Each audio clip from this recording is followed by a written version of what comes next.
Es imposible hablar de liderazgo sin hablar de empresarios. Estas personas que han llevado al siguiente nivel la acumulación de riquezas, pero también el emprendimiento. Hemos aprendido mucho de ellos y hoy queremos hablar de esos líderes importantes, clave en el mundo empresarial.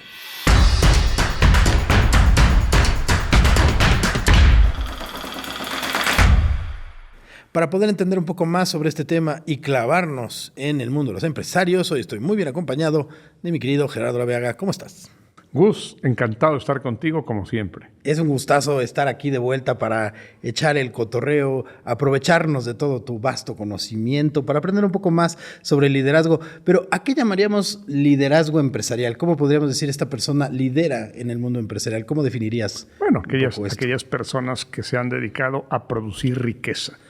Todos producen riqueza, un escritor, claro, un pintor, un deportista, pero hay personas que se dedican específicamente a crear riqueza. Y con la riqueza crean empleos, crean nuevos productos, crean nuevas formas de vida y se dedican básicamente a eso. Creo que esos son los líderes empresariales, Gus. Gente que le gusta el dinero y lo sabe hacer, ¿no? Es muy impresionante esta gente que además busca cómo crecer sus inversiones, su dinero.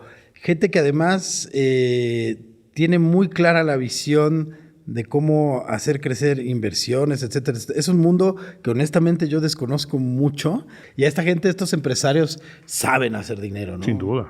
Y lo tienen muy, muy claro. Si tuviéramos que pensar en, quizá no necesariamente cronológicamente, pero pensar en líderes empresariales, ¿quién se te viene a la mente que digas, estas personas son clave? Bueno, el primer líder empresarial, y no se puede entender ningún estudio de liderazgo empresarial, ni de finanzas, ni de John Rockefeller. Me parece que es el más grande empresario de todos los tiempos. Cualquier estudio sobre la empresa pasa por John Rockefeller. Claro. Vamos, para darte una pista, es la única persona en la historia de la humanidad que ha logrado tener el 1% de la riqueza mundial. Si tú ves los números ahora, tú dices, bueno, ahora Elon Musk tiene más, o tiene más el señor Jeff Bezos. Sin duda tienen más de lo que acumuló Rockefeller.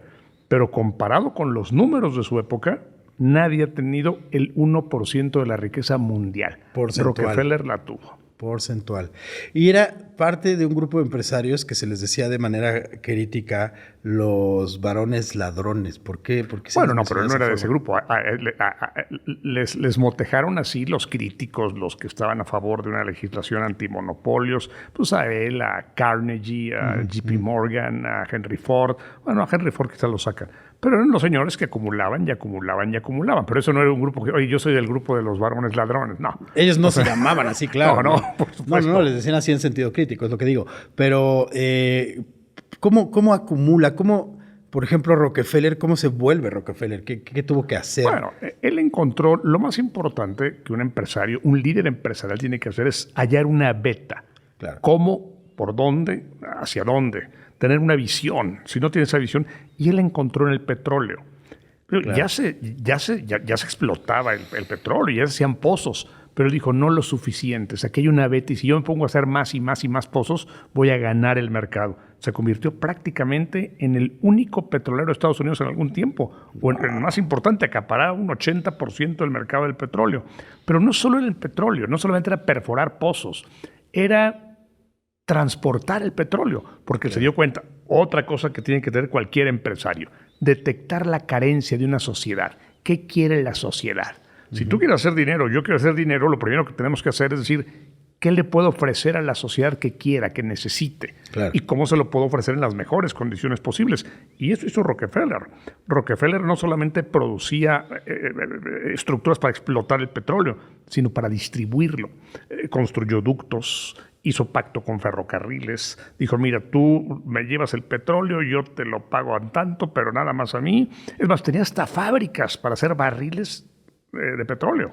Era crear toda la cadena, no nada más extraer. Así es. Y creo que es el primer empresario que establece métodos de administración concretos. Paso 1, paso 2, paso 3. Fue un hombre riquísimo. Claro, al final se encontró con un montón de problemas. Claro. Cuando las nuevas tecnologías, y aquí vienen nuevos empresarios, porque un nuevo empresario tiene que aprovecharse de esto, cuando de pronto él vende queroseno para iluminar las casas. Digo, nuestras bisabuelas o tatarabuelas pues se iluminaban con quinqués. pero de pronto se inventa el foco eléctrico. Claro. Y los quinqués pasan de moda. La iluminación de las calles o de los auditorios o de las casas ya no depende del petróleo. Y esto fue un golpe muy duro para Rockefeller, que también tenía la industria del queroseno. Claro. Pero pues llegó el foco, señor, pues con permiso, y llegan nuevos empresarios. Un hombre como JP Morgan sabe explotar eso, el banquero máximo de Estados Unidos, sabe explotar eso, va a financiar a Edison, se va a hacer de la General Electric, JP Morgan, y bueno, y empieza a crear una gran red de iluminación eléctrica. Y algo que hay que entender respecto a estas personas es que son finalmente visionarios de alguna forma, porque no es como que las transiciones culturales sucedieron de el foco, ya todos tenemos electricidad, o ya apareció la primera lavadora, ya todos tenemos electricidad. Hay que entender que primero fue en las grandes ciudades, o sea, que fue paulatino. Entonces había que tener visión para entender cómo esto iba a crecer y llegar antes que todos los demás. Y creo que eso es algo que ha determinado mucho a grandes líderes de la empresa. Ahora hablábamos de JP Morgan. Él financió a Tesla, le pagó un montón de dinero a Tesla. Tesla tenía las buenas ideas, pero no sabía cómo ejecutarlas a veces. Claro. Y finalmente Marconi, con una patente de Tesla, crea el radio y crea la comunicación inalámbrica. Y esto molestó mucho a Tesla. Dijo, oye, son mis patentes. Sí, pero tú no las pusiste bien en práctica. Y Morgan, con un cinismo y con un realismo, dice, hasta aquí te financié, maestro Tesla. Gracias. Vamos, es un hombre que tiene que ser casi descorazonado. Claro. Rockefeller era un duro, era muy duro. No quiero usar una palabra fuerte, pero era durísimo Rockefeller. Tú los ves en no fotos. Tenía piedad, no tenía consideraciones. Claro. El único que le pudo hacer frente, además de las nuevas tecnologías, fue Theodore Roosevelt. Cuando llega Theodore Roosevelt a la presidencia, ahí se enfrentan dos grandes líderes, uno político y uno empresarial. Y Theodore Roosevelt le divide toda su compañía y dice, tú no puedes ser el único dueño de esto, porque esto lastima la economía. No puede ser que tú seas el hombre más rico de Estados Unidos, el hombre más rico del mundo, porque estás impidiendo que mucha gente también pueda crecer, la estás asfixiando. Claro. Entonces Theodore Roosevelt, le parte su negocio. Le rompe su monopolio a Rockefeller. Se puso rudo. Le dejó su Rockefeller Center, que está muy bonito. Si lo quieren ir a visitar, en Navidad hay una pista muy bonita donde usted puede ahí patinar si sabe patinar. Y después de Rockefeller y JP Morgan, ¿quién considerarías está en esa lista de quienes han liderado en el mundo empresarial? Fíjate que es algo interesante, porque todos los que se me ocurren son de Estados Unidos. Sí. Que no hay en Francia, por supuesto que hay en Francia. ¿Seguro? Y en Inglaterra, y podemos hablar de algunos de ellos, notabilísimos ingleses o franceses. Pero Estados Unidos tiene la cultura del capitalismo a toda costa. Sí. Y Estados Unidos premia eso, y Estados Unidos aplaude, los hace héroes. Lo que no pasa en España o en Francia o en Italia o en Alemania. En Estados Unidos se considera un gran héroe el empresario. Mientras más dinero hagas, mientras más riqueza acumules, eres más célebre y más importante y más admirado. Por eso se me ocurren muchos de esa época. Andrew Carnegie, también me parece el rey del acero, me parece una figura gigante. Pero déjame hablarte uno. En lo personal es el que más simpático me resulta de esa época, Henry Ford. Porque Henry Ford, por supuesto que hizo dinero y a raudales, y era un autócrata, era un hombre duro, no tenía consideraciones con nadie. Ni siquiera inventó el coche, no lo inventó él, ni inventó la producción en serie. Pero sí logró hacer coches en serie. Claro. Y haber juntado esas dos partes, que la innovación a veces implica juntar. Sí, mezclar. Y lo hizo con una gran visión y creó la producción de automóviles en serie. Con eso no solo se hizo millonario él, sino que puso el coche a un precio muy accesible para las personas. Si alguien ha contribuido a crear la clase media norteamericana, se llama Henry Ford. Un genio máximo. Me encanta. Además, algo influyó también en los horarios laborales, ¿no? Si no mal recuerdo, él determinó... En la producción en serie dice, te toca esto a ti, esto a ti, esto. Tú concéntrate en la parte que te toca. Tú vas a hacer esto y esto, pero 1, 2 y 3 y 4. Cuando se retira, 1927, puede decir, señores, a la fecha las fábricas Ford han construido 1.500.000 coches modelo T. Oye, esto no suena muy común. Dice, claro, cualquier fábrica hace eso o más. En 1927, eso fue sacudidor. Eso estremeció. Y la gente dice, yo ya tengo coche. Antes solo los ricos podían tener un automóvil. a partir de Henry Ford, todo mundo puede tener automóvil. Vamos a ser un tipo muy simpático, muy inteligente. Una vez un comunista lo fue a ver y le dijo, no se vale, señor, porque usted está enriqueciéndose y volviéndose millonario a costa del pueblo. Hay que distribuir la fortuna. Le dijo, mire, siéntese, yo tengo tanto dinero. ¿Cuántos habitantes hay en Estados Unidos? Tantos. Si dividimos esto por esto, a usted le tocarían, si yo dividiera mi fortuna, 10 centavos. Sacó 10 centavos, dijo, mire, aquí está su parte de mi fortuna, ya no me esté fastidiando, por favor. Qué bonito. Crear riqueza es mucho más que dividir la fortuna, Claro. como quisieran algunos comunistas. Crear riqueza es generar empleos, decía, generar perspectivas y transformar la vida de millones de personas. No todos lo hacen, pero un hombre como Henry Ford sin duda lo hizo. Y hablando de mezclar y de aprender a llevar las cosas a un siguiente nivel, ¿cómo, por ejemplo, surge toda esta industria, que además hay documentales y una película muy interesante al respecto, de la fast food, de la comida rápida, que también es algo muy gringo y que tiene que ver con los hermanos McDonald teniendo una visión que antes no existía, pero luego con un tipo que también es un poco descorazonado como Rockefeller para llevar esa visión al siguiente nivel? Fíjate, Gus, que los hermanos McDonald dieron en el clavo, pero no supieron explotar su negocio. Un poco como Tesla, quizá. Tenían un negocito de comida que se hacía, había un proceso, hamburguesas baratas. Y un día, a sus 50 años, hablo de la edad, digo, no es un impedimento ni es un incentivo, pero generalmente a los 50 años mucha gente ya está pensando en retirarse, en jubilarse. Exacto. Y un hombre de 50 años, que se llama Ray Kroc, visita la tienda. Este señor vendía batidoras de malteada. Y ya nadie le compraba sus batidoras de malteada. Y dijo, bueno, pues yo estoy a punto de quebrar. Ya estaba casi al borde de la quiebra, Ray Kroc. Y un día una empresa le dice, oiga, queremos 8 de sus batidoras. Dijo, ¿8 batidoras mías? ¿Una sola empresa?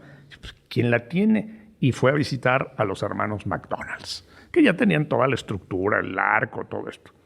Y de pronto se da cuenta que lo que están haciendo es producir. Tienen un método para producir comida barata rápida. Dijo, si esto se extiende por todo Estados Unidos, esto es un negociazo. Claro. Y entonces Ray Kroc, con una visión que no tenían los hermanos McDonald, decide comprarles, señor, ¿me permite que yo pueda negociar las franquicias de su negocio? Digo, bueno, pues adelante. Ellos eran millonarios, ya no necesitaban ni querían más dinero. Si usted quiere, oye, es un negocio muy bueno. Vamos a hacer que este producto se venda aquí y aquí y acá. Órale. Cuando Ray Kroc se da cuenta que las franquicias ya no son suficientes, les compra el negocio a los hermanos McDonald. Cada uno le pide $1 millón libres de impuestos. Dice, aquí están, te los doy. Y se queda con el negocio. Y exporta, estoy usando una palabra inadecuada, pero creo que es plástica, hace que el negocio vaya a todos los rincones de Estados Unidos y a todo el mundo. Pero lo interesante es que las empresas de McDonald's tienen un riguroso procedimiento. Lo mismo en Alaska que en Florida, se vende el mismo producto. No es que aquí tenga más pan, o tenga más carne, o tenga menos queso, tenga más pepinillos, nada. Cada hamburguesa tiene exactamente la misma característica, se está hecha con la misma calidad aquí que acá. Y lo mismo en México que en Rusia, lo mismo en España que en Argentina. Los McDonald's es el mismo producto. Y su visión primero fue las franquicias, pero luego se da cuenta que puede mejorar esto. Establece reglas estrictas de limpieza, empieza a contratar adolescentes, algo que nadie había hecho de manera tan formal como él. Y el negocio pues se amplía y es un gran negocio. Se llama McDonald's por los hermanos McDonald's, pero el visionario no fueron los hermanos McDonald's, el visionario fue Ray Kroc. Y me parece que tiene un lugar enorme en el mundo empresarial. Se le conoce, es un elogio para él, como el Henry Ford de la comida rápida. Claro. Pero la comida rápida modificó la vida de todos nosotros. Hoy vamos aquí a comer una hamburguesa, vamos a comer un panecillo, vamos a comer un Kentucky. Después de la experiencia de Ray Kroc, surgen por todas partes tiendas de comida rápida. Ahora ya la gente aprecia mucho la calidad y les dicen despectivamente de comida chatarra. Pero bueno, en su momento era una carne de buena calidad, al mismo precio. Es más, fíjate, Ray Kroc también crea algo interesante que no hay que perder de vista. Hay un índice McDonald's, hay un índice que tiene la revista The Economist para hablar de cómo sube el nivel de vida. ¿Cuánto te cuesta en dólares una hamburguesa McDonald's en Moscú? ¿Cuánto en Praga? cuánto en Oslo, cuánto en La Paz, Bolivia. Y a partir de este índice te dice, mira, la vida es más cara o más barata en tal ciudad o en tal ciudad. La misma hamburguesa, que es el mismísimo producto, en Oslo es 2 veces más cara que en Guatemala. Estoy inventando, que en Guatemala. Pero ya tienes una proporción. Oye, el mismo producto, aquí te cuesta $1, aquí te cuesta $2. Claro. O sea, no solamente creó esta industria de la comida rápida, la popularizó, la empujó, sino que creó un índice. Claro. El índice McDonald's. El índice McDonald's. Y regresando ya a empresarios un poco más recientes, podemos decir así, creemos que vale mucho la pena mencionar a William Gates, el señor Bill Gates. ¿Qué vio él que no vieron otros? ¿Qué supo hacer él? Mira, creo que la gran aportación de Bill Gates, incluso por encima de Steve Jobs, es que creó la computadora personal. Eso que tú tienes ahí es Apple, eso es Steve Jobs. Sí, sí. Pero bueno, cuando yo era estudiante, había grandes computadoras gigantescas. Ahora tú compras una computadora y te la llevas a tu casa. Sí, sí. ¿Ya? No tienes que ir a un centro. No. Y eso es un mérito de Microsoft. Qué padre, Bill, por haber creado la computadora personal. Maravilloso, muy bien hecho, pero Windows Vista, neta. ¿Qué necesidad había de Windows Vista? No necesitábamos Windows Vista, así como no necesitamos un reencuentro de las Flans, no necesitamos un reencuentro de las Pandoras, no necesitamos un 13º encuentro de los rebeldes. No hace falta ya nada de eso. Windows Vista, por Dios, es el Pandora de la tecnología. Y es un mérito de Bill Gates. Y fíjate, Bill Gates es un empresario que a mí me simpatiza también, porque a diferencia de otros muchos que han sido rudos, miserables, mezquinos, vamos, como empresarios brillantes y visionarios, como personas, déjame usar un adjetivo duro, a veces despreciables. Despreciables. A mí no me gustaría haber tenido que trabajar con Rockefeller, nunca, qué miedo. No. Pero Bill Gates es un hombre, fíjate, es un altruista. Fue durante un tiempo el hombre más rico del mundo. Y si ya no lo es porque ha donado un montón de su fortuna en causas nobles y en causas importantes, y a veces no le ha salido bien el asunto. Sí. Pero bueno, me preguntas la aportación. Yo creo que la aportación más importante de Bill Gates es el ordenador personal. Sí. La computadora que tú puedes comprar. Nadie tenía acceso a las computadoras. O sea, lo que fueras a un centro muy sofisticado, que tuvieras un dineral para poner una computadora gigante en tu casa. Claro, era algo más de las empresas, de los laboratorios. Ustedes, gente joven, centennials de mi corazón, antes eran cuartos de este tamaño. La computadora, eran. Yo me acuerdo todavía ir a la empresa de mi mamá en el 84 y te decía, esta es la zona de la computadora. Y era un cuarto el tamaño de mi departamento, así, eso era la computadora. No existía ni siquiera ese concepto. Ahora todo eso y más lo tienes ahí. Aquí. O acá. Sí, eso es impresionante. Ahora, esto no lo hizo él, eso ya es de Apple, ya son otros. Es otra innovación de Steve Jobs, que es otro gigante de la empresa. Y además, fíjate, a diferencia, muchos empresarios no son personas cultas, no son personas ilustradas. Hay personas que a mí en lo personal me resultan muy antipáticas. Es un tema de simpatías. Por ejemplo, Zuckerberg. O sea, a mí me resulta muy antipático. Sí. Me parece un tipo desleal, un tipo que aplasta a ququien se le pone el camino. Y Gates no es así. Steve Jobs no era una buena persona. Yo no lo invitaba a desayunar. Mira, ni un Apple. O sea, va. Gates me parece mucho más generoso. Tengo todo esto. Mira, a mí no me importa ser el hombre más rico del mundo. Creo que hay temas más importantes que atender. Yo ya hice una contribución muy valiosa. Bueno, fue un alumno brillantísimo en Harvard. Cortó su carrera, pero por calificaciones no quedó. Tenía un puntaje altísimo. Y está metido a últimas fechas en una cruzada que tiene que ver esto ya no solo con lo empresarial, sino con lo político y con lo de salud pública, que es acabar con el mosquito en África. Dice, yo no me quiero morir, dice Bill Gates, si no acabo con el mosquito en África.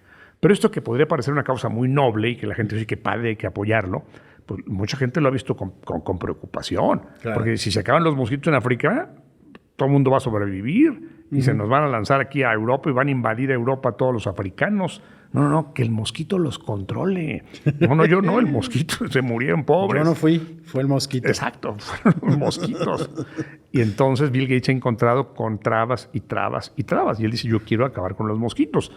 Él piensa que es una buena causa, pero hay mucha gente que piensa que no sería una causa tan honorable. Sí, claro. Y mira, las buenas intenciones luego... El infierno está lleno de buenas intenciones. Pero algo que resulta interesante, justo mencionabas, por ejemplo, a Zuckerberg. Yo pienso un poco en Steve Jobs en ese sentido también.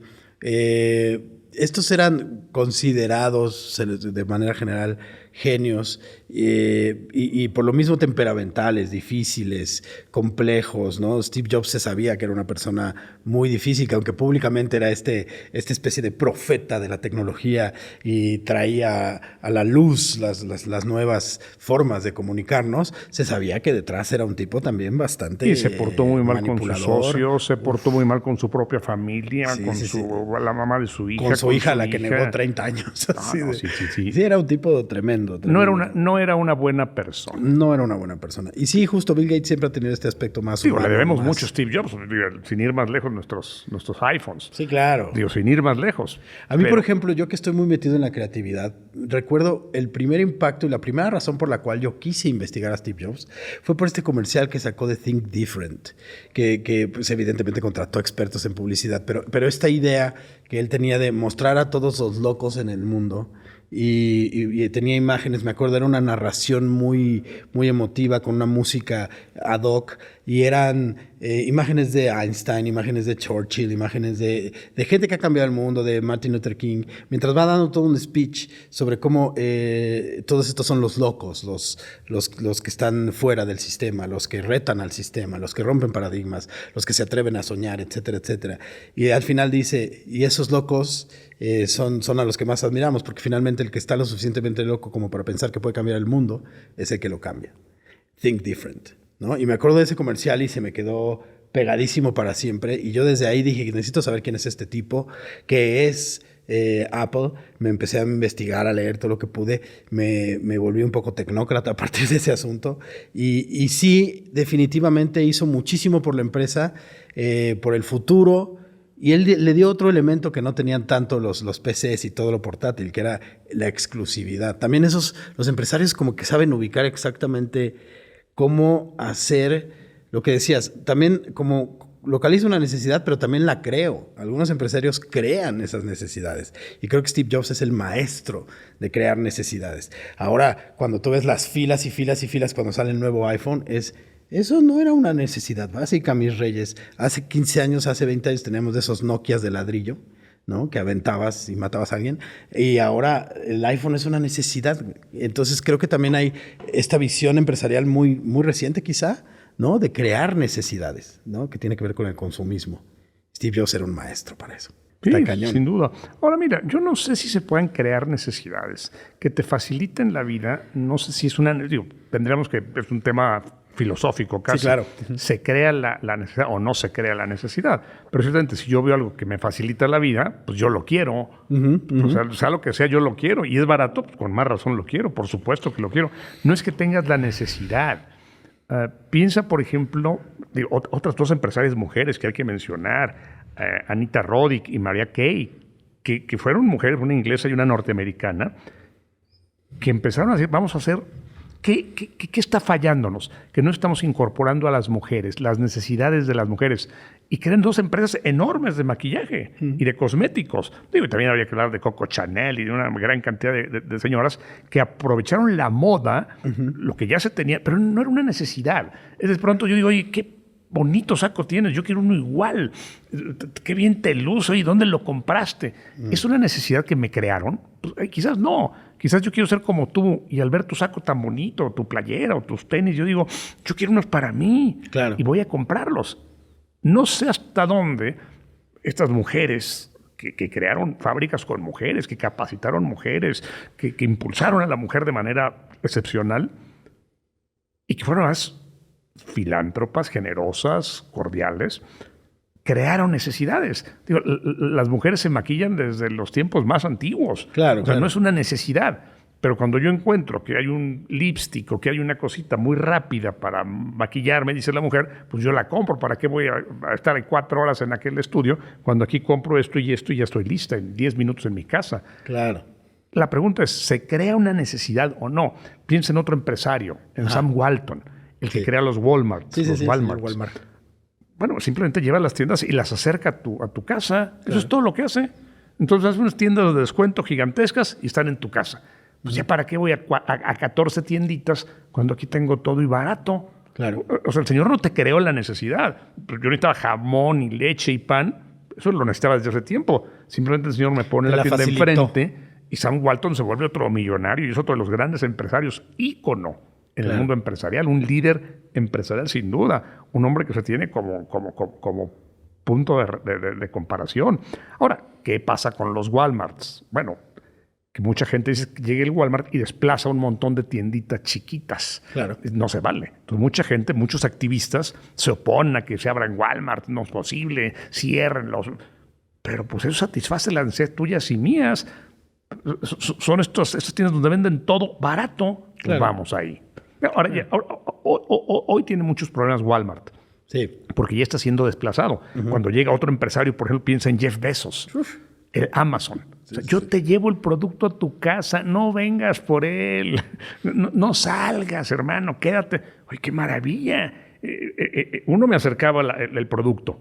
No, el otro no me lo acerca. Me lo trae a mi casa. Sí. Eso es tener visión. Eso es ser un líder empresarial. Y sin duda Jeff Bezos merece el lugar en el que se le considera. Sí, claro. También tuvo una visión que nadie tuvo en su momento y que creo que ahora, como el mundo avanza tan rápido, empezamos a ver mucho tendencias emergentes todo el tiempo y ahora estar a la vanguardia en ese sentido debe ser una cosa de tener una claridad y casi ser futurista para entender lo que va a suceder a continuación. Y creo que estas personas han tenido esa visión. Me acuerdo, por ejemplo, mi mujer suele decir mucho, dice, yo nunca seré millonaria, porque cuando salió esta cosa de Netflix yo dije, ¿eso qué?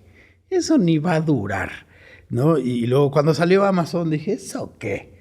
Eso nadie lo va a querer. Y ahora ve dónde están. Pero sí, es una cosa que estos tipos ven de negocio donde otros no, y justo es lo que los tiene donde están. Y regresando al asunto de la cosa de la necesidad, creo que justamente, a diferencia de muchos empresarios que acercaban algo, te lo facilitaban, eso creo que es toda una tendencia de los empresarios, pero creo que la tendencia que Steve Jobs creó sí es crear necesidad. Creo que es una cuestión de demanda. Es una cuestión, cuando tú ves, porque lo viví en la tienda de Nueva York de Apple, cuando tú ves a la gente durmiendo 3 días afuera para que salga el nuevo Apple, dices, estos vatos ya están chisqueados. O sea, ya se volvieron locos, ya tienen... Ahora, yo coincido 100% contigo. La pregunta es, ¿esa necesidad la creó Steve Jobs? No, yo creo que la supo alimentar y la supo capitalizar igual, ¿no? Sí, porque lo mismo para ir a oír una estrella de rock and roll. Claro, lo mismo el fanatismo. Van, hacen colas, ahí se esperan días esperando un lugar para ver a la gran figura. Sí, todo este asunto aspiracional siempre ha estado, ¿no? Y es parte de lo que él supo capitalizar muy bien. Claro, pero sí, es una me gusta esa palabra, capitalizar. Claro. Más que crear necesidades, creo que capitaliza en la que tú ya tienes. Claro. Oye, yo necesito pan y queso y leche para desayunar. Antes había que cruzar para ir a traer... El señor de Walmart me lo pone enfrente. Ya me resolvió una necesidad. No me la creo, me resolvió lo que yo ya tenía. Claro. Y luego otro me trae el asunto a la casa. No me creó la necesidad, yo ya la tenía. Claro. Ahora, en efecto, aquí, perdóname que vuela con esto, pero podemos filosofar mucho, sí. Un ratote, sí, con esto. Pero un empresario tiene que ser visionario, sobre todo visionario. Eso. Pero también tiene que ser audaz. Sí. Y ¿sabes qué otra característica de los líderes empresariales? Que creo que no podemos terminar este programa sin mencionarla. La capacidad, casi el gusto, de correr riesgos. Sí. Porque tú inviertes tu lana, no sabes si te va a volver o no. Eso la puedes perder. Eso es muy y hay cantidad de gente que han apostado todo y lo han perdido todo. Sí, sí, sí, sí. Y eso, justo hace poco hablaba con un amigo que emprendió una empresa de marketing digital que le ha ido muy bien. Me decía, ahora todas las nuevas generaciones quieren ser emprendedores. Y siempre les digo, ¿estás dispuesto a perder todo? Porque este es mi tercer emprendimiento. Los primeros dos los perdí por completo. Dice, ¿estás dispuesto a no dormir durante semanas o meses solamente para que esto se logre? No es cierto, mejor deja que te pague tu sueldo y estate quieto. Es decir, emprender implica muchísimo riesgo, implica muchísima visión. Yo no he trabajado tanto desde que decidí ya no ser empleado y poner mi propia empresa. Desde entonces no he parado de trabajar. Entonces no emprendan, chavos. Reciban sueldos y sean felices. Otro tema que también vale la pena considerar, porque hablamos de los líderes empresariales, de Rockefeller, de JP Morgan, de Ford, de Walton, de Kroc, de Mary Kay, de todos ellos. Pero hay algo que no podemos perder de vista. ¿Por qué hay países donde hay muchos líderes empresariales y países donde no los hay? Y yo sí creo que tiene que ver mucho con la regulación que impone un gobierno. Claro. Cuando un gobierno, en vez de estimular la creatividad y la inversión, te está limitando, parando, condicionando, pague más impuestos, te están asfixiando. Claro. Entonces, no hay lugar para la creatividad. Tienes que tener muchísimo dinero para poder ser un empresario exitoso.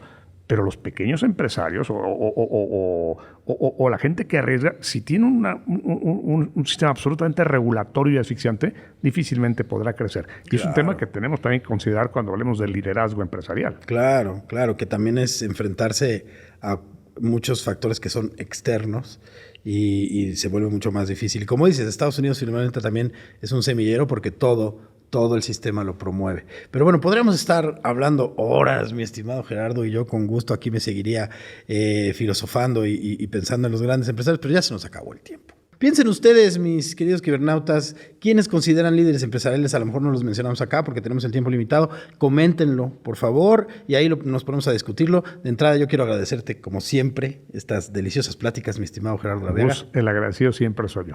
Y pues ya saben, aquí estamos, nos encontramos en el próximo Mira quién manda.